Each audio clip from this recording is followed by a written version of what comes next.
agenda that I proposed was for some issues to be talked about. I'm going to start first, and I'm going to talk about the rape and re-victimization of Indian residential school survivors, for sure. I want Edna to talk about some of her experiences, and so forth. And Ron George, who's joined us, he's at the end here.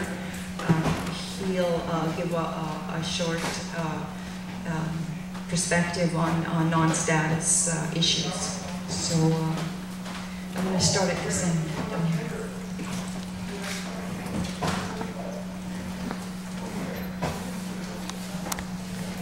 Hi, my name is Dexter Nashkan. I'm originally from Regina, Saskatchewan. I spent 10 years in residential school since I was 4 or 5 years old. Wow, what else to say?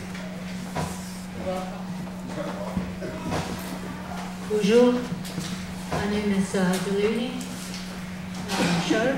I'm originally from Ontario, reserve called Brasenars. I'm from the Elkland.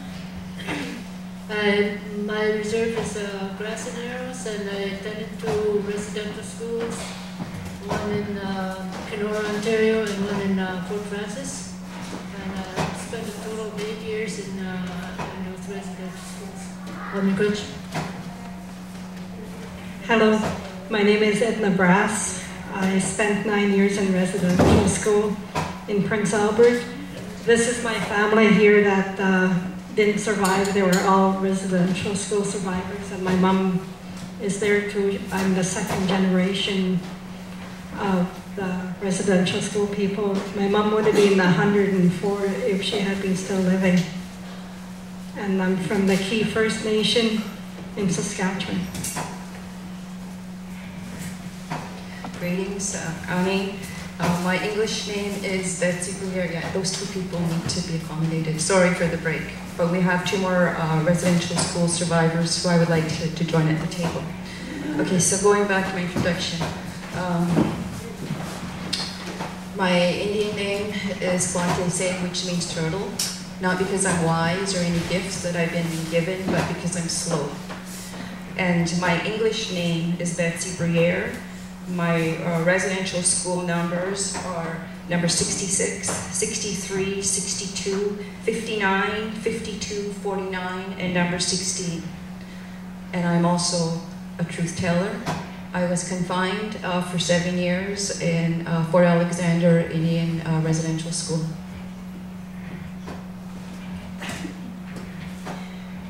Good afternoon, my name is Marjorie Lovren. My Indian name is Dokshaw. It's a Tlingit name. I come from a background of Tlingit and Tahltan. Tlingit from the Atlan area and Tahltan from Telegraph Creek. I was a residential school student for 10 years. I went there when I was 10 years of age. I went to Lower Post for 5 years, and then I went on to Whitehorse to Christ the King Convent. And today the government doesn't recognize the school that I went to in Whitehorse as being a residential school because I lived in a convent there. So I'm fighting the issue that I would like it to be recognized because the girls went to Christ the King Convent and the boys went to Whitehorse Mary House as part of Lower Post Residential School, and I'm looking forward to trying to clear that up and they get compensated for those years being there. My Indian name Dokshaw is a Tlingit name, and it means swan landing on clear ice. For years I have been looked down upon because I married a white man, and I lost my status with the government for 24 years, and I'll elaborate more on that as we go through the system here. Thank you. Hello, my name is Carol Martin. I didn't go to the residential school, but my mother put me through a lot of what she went through during her time at residential school. And I see the impact it's taken on our people, and I feel it, and I see the toll it's taken on the generations before and after residential school. It's a very tough journey to walk through.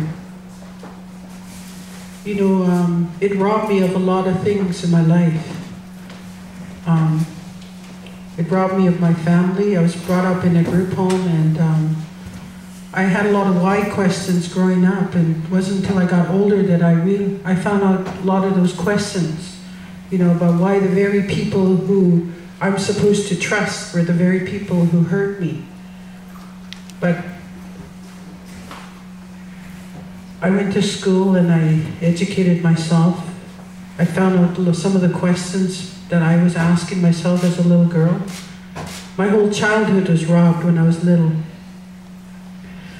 I don't want to point my fingers at my people. I look at the system, how it was set up to destroy.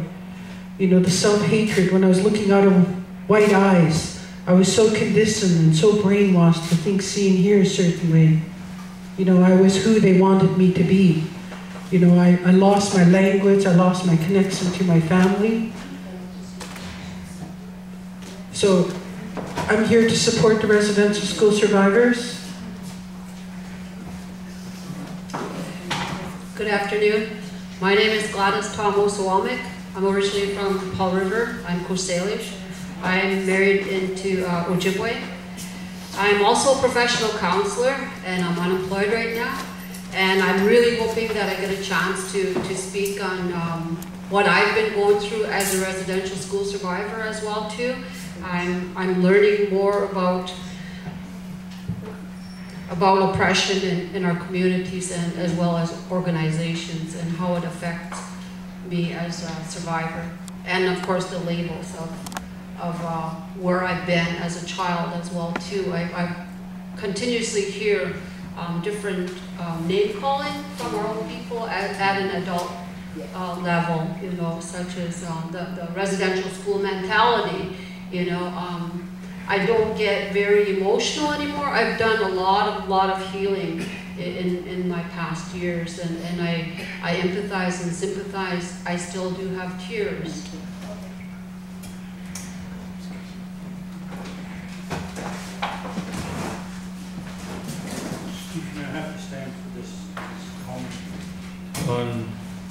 My traditional name is Fawokomis. My English name is Calvin Lee. I served 10 years in residential school in Alert Bay, Port Alberni, and St. Mary's here in Mission. I traveled, so I kind of learned a little bit about the different textiles of churches. And I'm here to support our sisters and brothers today. Thank you. Hello, my name is Lillian Burns, and I'm happy to be here. Thank you very much for inviting me and being here for us as well. I went to residential school at Alberni, and I was there for 7 years. I really felt in my heart just now when a young person was talking about the effects of residential school. And it is very hard, even as a parent, when you know that your children are having a hard time trying to understand who you are, where you come from, and all the things that we lost throughout the time that we spent in that horrible, horrible place. It takes such a long time for even me to have realized the problems that were affected by my childhood times in that terrible, horrible place. And I think about the losses of different culture and different things that we learned as young children, because I did learn from my great-grandfather, my great-great-grandmother, and in that sense I was very fortunate because those stayed with you. bad things that are with you don't go away very easily either. And that is why I feel so horrible about all the different things that have happened to our younger generation, mainly because of this horrible institute. And one of these days I will stop crying, and I do have to go see another psychiatrist or to see if I can get more help and trying to understand why this doesn't stop. So I don't know if everybody else is the same, but it hurts so badly, and it's been so long. I'll be 72 on my next birthday, and you know, it just continues on, and I really want to get rid of it.